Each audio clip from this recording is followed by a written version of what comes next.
Could Carl and Ellie from Up afford their house? Barely. And what happens to the home value when it flies away? Let's find out. The film doesn't give us many clues as to exactly where the Up house starts, but we know it's somewhere in the continental US based on something Ellie says at the beginning of the film. I found two possible locations: Salt Lake City, Utah, where this replica is located, and Seattle, Washington, where this house that people call the Up house is located. I spent a lot of time trying to narrow it down between these two locations, but I think I've settled on Seattle based on A, how woodsy the zoo that Carl and Ellie worked at is, and B, the landscape and foliage of this hill that they run up a few times in the opening montage. You can let me know in the comments if you disagree, but for now we're sticking with Seattle. So the real house is located at 1438 Northwest Street in downtown Seattle. And it's called the Up House because Edith Macefield, the owner, refused to sell to a developer, so they built a mall around her house, just like an Up. However, this was not the inspiration for the film because they began writing Up in 2004, and Edith's story was not published until 2006. It was built in 1900 and is 2-bed, 1-bath, and 1,050 square feet. The Zestimate on this little cutie is $527,500. So back to Up, when did Carl and Ellie buy the house?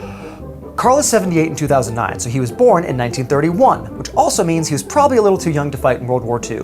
In the 1950s, the average age to be married was 23, so we'll say that Carl and Ellie got married in 1954. In the opening montage of the film, we see that Carl carried Ellie right to the doorstep of the home, so we'll say that they bought the home in 1954. Now, I'm gonna try something new for calculating the price of the home, because using inflation numbers is just too inaccurate. Inflation alone would have put the house at around $46,000, which would have been way too expensive for Carl and Ellie. So let's try this. The average US home in 2024 is currently worth $395,100, and the estimate on the Seattle house is $527,500,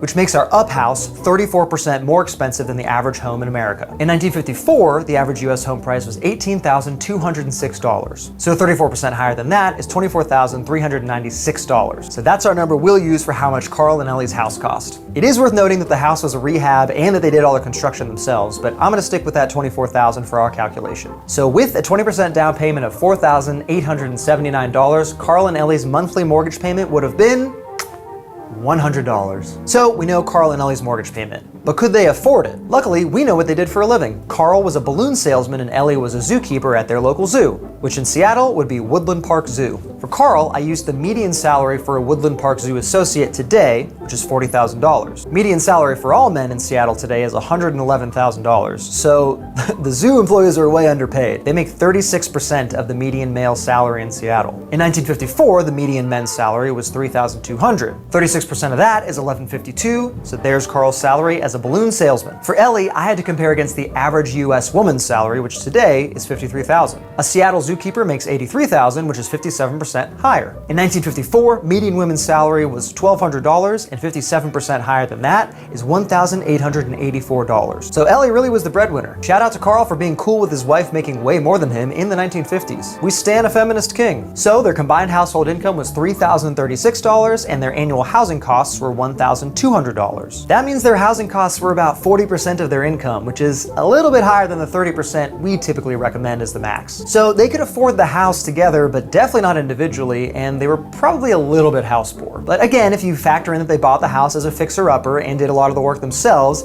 you might get a little closer to that 30% number we're trying to hit. But what happens after the house flies away?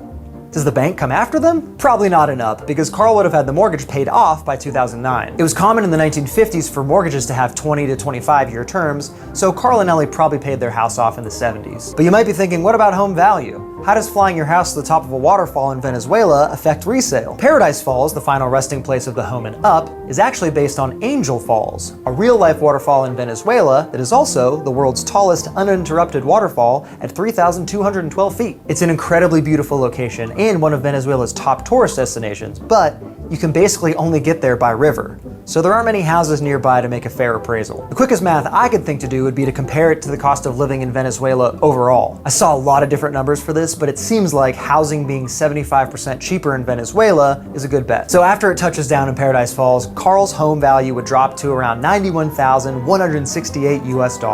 It's kind of tough to schedule open houses from there, but it's probably worth it for the views, right?